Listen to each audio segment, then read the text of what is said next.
Welcome to Cheat Sheet Tales, where secrets slip, lies unravel, and the truth always has a twist. Real stories, raw confessions, shocking betrayals. Drop a comment if you've ever caught a red flag too late. Now, let's get into today's tale. My sister uninvited me to her 18th birthday because I couldn't afford a $300 dress code. She texted, "You'll ruin the aesthetic." I didn't reply, but on the day of the party, I showed up anyway, in the gown I designed myself. People turned. Then I saw her cry in the bathroom. I'm a 26 female, and my sister Soraya just turned 18. What should have been a celebration for her became a turning point in our already complicated family dynamic. I live with my mom, Jeanette, 54, female, and Soraya in Bethesda, Maryland. My parents split when I was 13. My dad left us and moved to Miami with a woman he met through work. He had always been emotionally distant, but after the divorce, he all but ghosted me. He stayed in contact with Soraya, though. She was his baby girl, and I guess she always had a shine to her that I never did. After high school, I got into RISD, Rhode Island School of Design, to study textile and fashion design. It was my dream. Was the quiet kid growing up, the one who spent hours sketching, stitching scraps, gluing rhinestones onto thrift store shirts. While other kids wanted a car for their 16th birthday, I wanted a Juki sewing machine. I still remember how proud I felt when I got into RISD. Mom gave me a dry congrats, like she was hoping I'd do something more practical. Soraya rolled her eyes and said, "You're going to be poor forever." I graduated in 2020. Horrible timing, as you can imagine. The fashion world was already cutthroat, but COVID made it worse. Internships vanished. Job offers disappeared. I moved back home after graduation because I had nowhere else to go.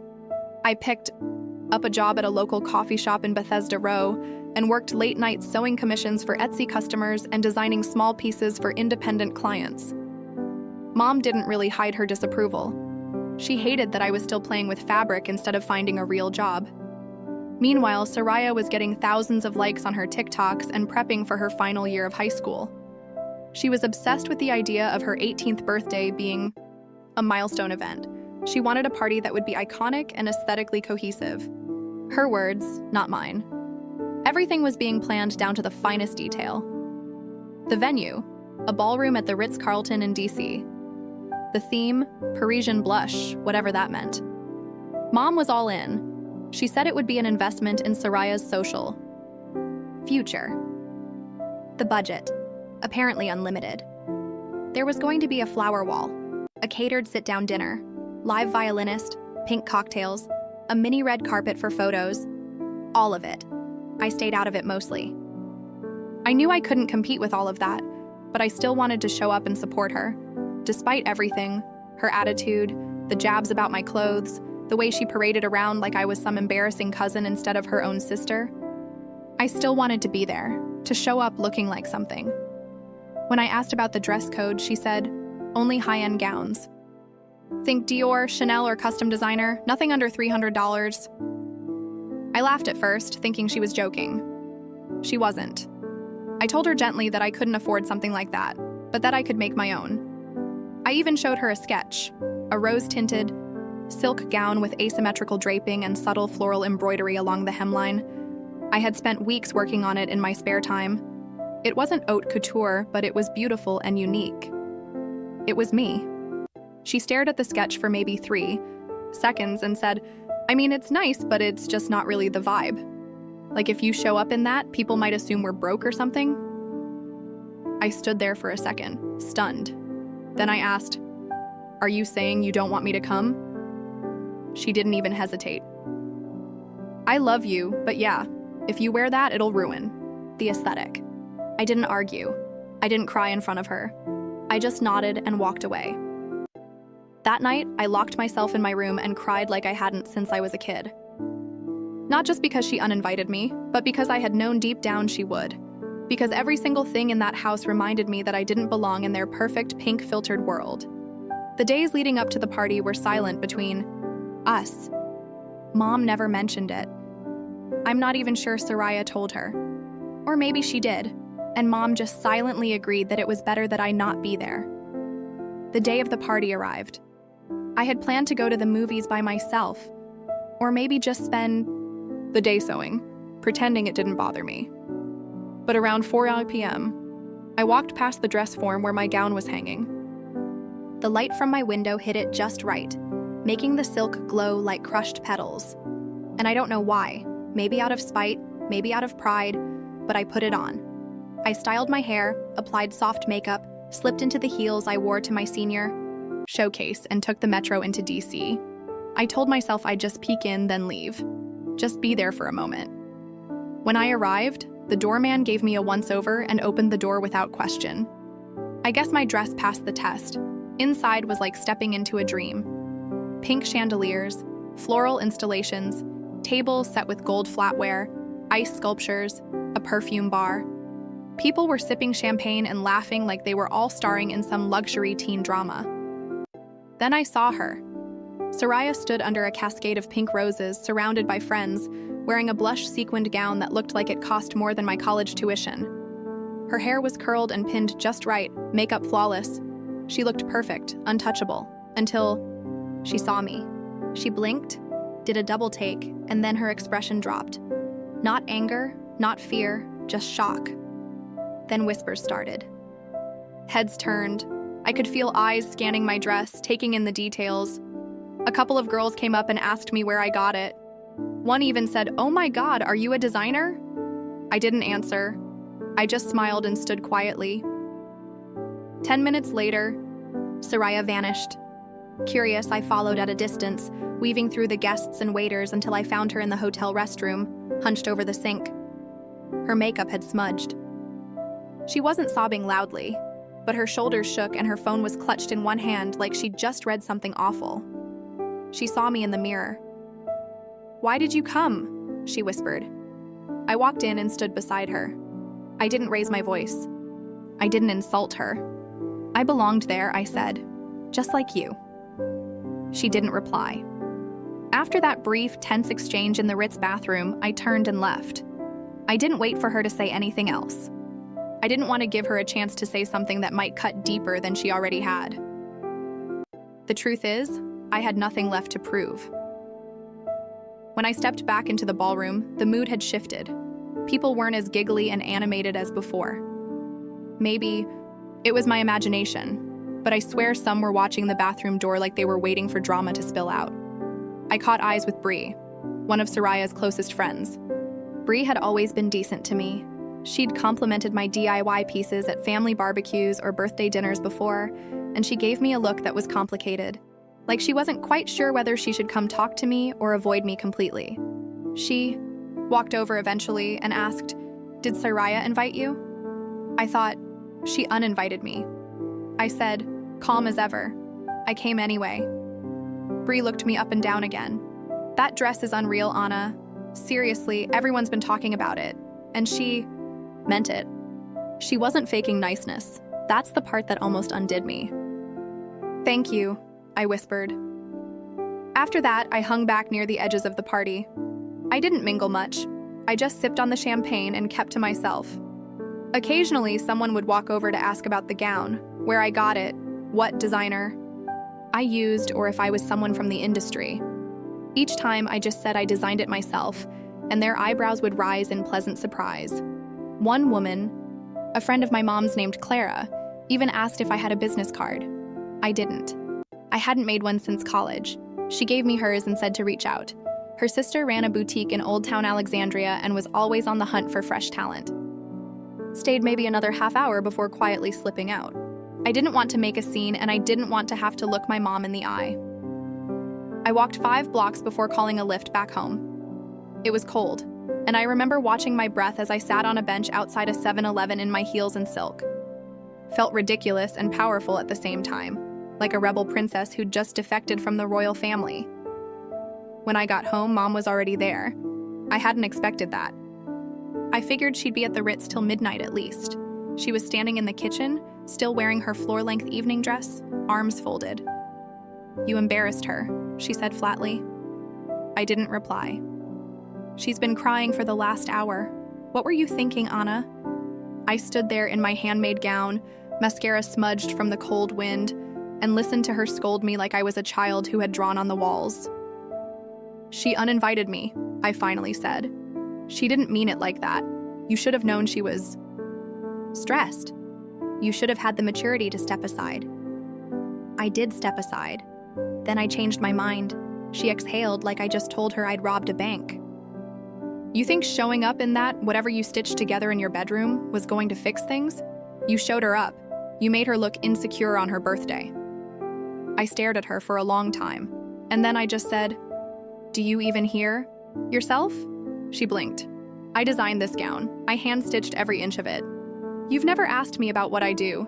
You've never even looked at my work. I spent years killing myself to get into RISD. And you treated it like I enrolled in clown college.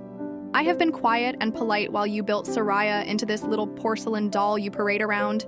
And the first time I show up and look like I belong somewhere, you act like I broke something." She didn't speak. "I'm not going to apologize for being visible." Then I went upstairs, slowly took off my dress, hung it back on the form, and cried for a long, long time. I didn't speak to either of them for several days after that. Soraya stayed holed up in her room, probably licking her wounds and blocking me on whatever platforms she hadn't already. Mom avoided me completely. The silence in the house was thick, like syrup coating everything. The funny thing is that party changed everything, but not in the way anyone expected. A week later, Bree posted a reel from the party, just a montage of clips with music overlay, but I showed up in a couple of the shots. My gown, caught in the hotel lighting, looked stunning. She even tagged my IG handle in the caption when someone asked who I was, and then I started getting DMs. Most were compliments.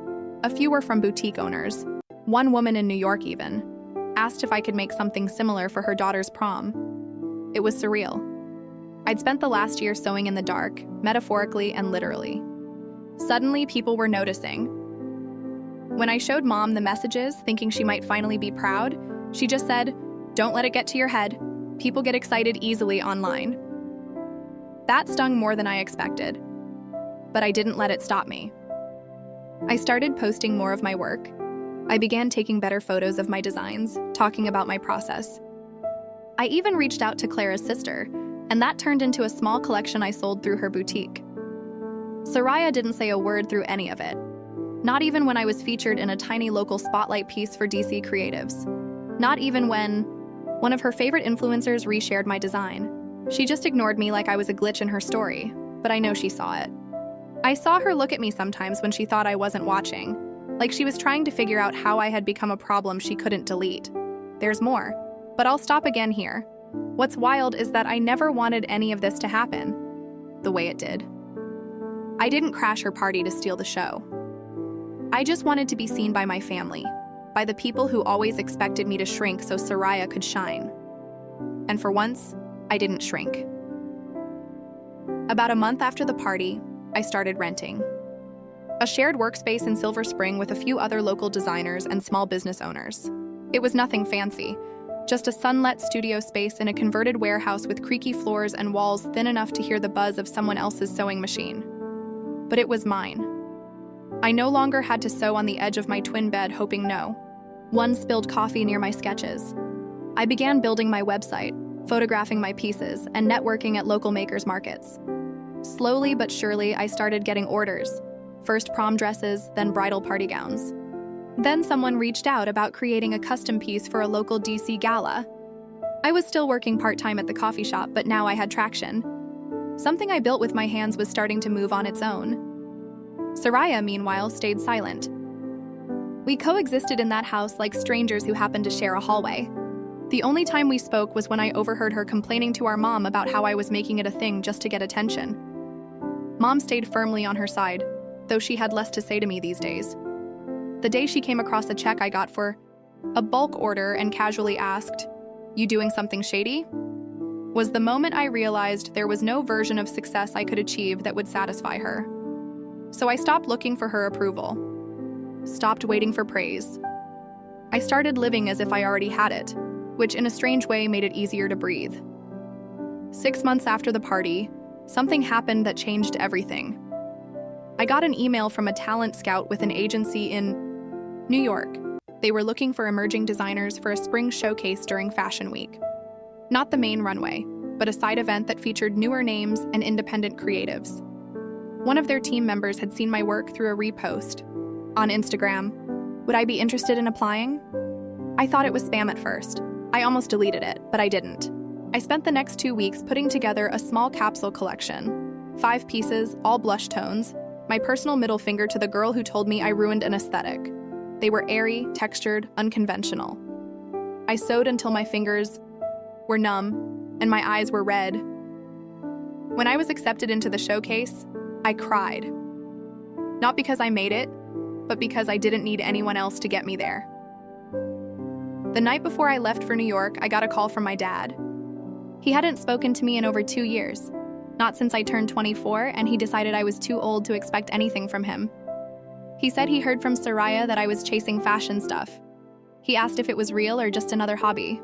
I told him I didn't need anything from him, just to stop calling. I hung up, blocked his number, and immediately felt like I had shed something heavy I'd been carrying since I was a kid. New York was everything. Nerve-wracking, chaotic, dazzling, and entirely out of my comfort zone, but I met people. People who saw me. One of my pieces ended up in a feature on emerging designers by a small but respected fashion blog. A week later, a boutique in Soho placed a small wholesale order. Back home, it made waves, at least within the circles that cared. About that sort of thing, I didn't tell Soraya, but she knew. She followed the boutique on Instagram 2 days after they tagged me, and then came the final blow. The revenge I never intended, but that fell into place like it had been waiting. Soraya was in her first semester at George Washington University, studying communications. She had been working toward launching her own lifestyle brand, a blog, a line of lip glosses, maybe even a clothing line down the road. She posted mock-ups of a capsule collection, minimalist hoodies and fitted dresses, most in blush and ivory. One day, someone sent me screenshots. She had added a gown to her concept line, one that looked familiar, very familiar. It wasn't a straight copy, but the silhouette was mine. The fabric type, the gathering detail at the side, even the placement of embroidery. She'd taken my dress and made it more TikTok-friendly. I didn't go public with it. I didn't need to. Instead, I had a designer friend of mine, a friend who'd once interned with a DC-based fashion lawyer, reach out to her as my representative and deliver a simple, polite cease and desist. Nothing aggressive, just enough to make a statement. She took the post down within hours. Later that week, she posted an ambiguous Instagram story about being betrayed by people who should be rooting for you, followed by a soft launch of a pastel sweatshirt line that barely got engagement. And here's the best part. Her lip gloss brand flopped before it launched. Turns out, she was banking on a promotional campaign tied to a micro-influencer she'd gotten friendly with online. That influencer DM'd me a week before launch asking if I'd be interested in collaborating on a photo shoot instead. I declined kindly, but I told her everything. She ghosted Soraya the next day.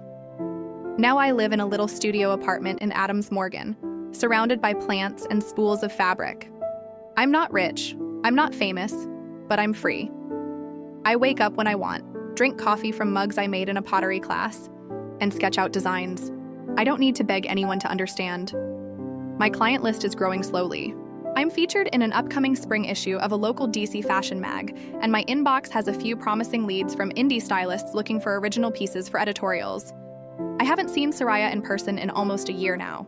We exist on parallel timelines that never cross. Last I heard, she's back home taking classes online and rebranding again. Mom tried to call recently asking if I'd come home for Thanksgiving. I told her I had plans. I didn't. But I wasn't going to sit at that table again pretending we were a family that supported one another.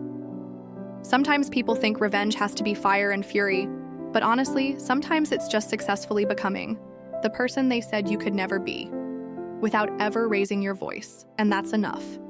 And that's enough.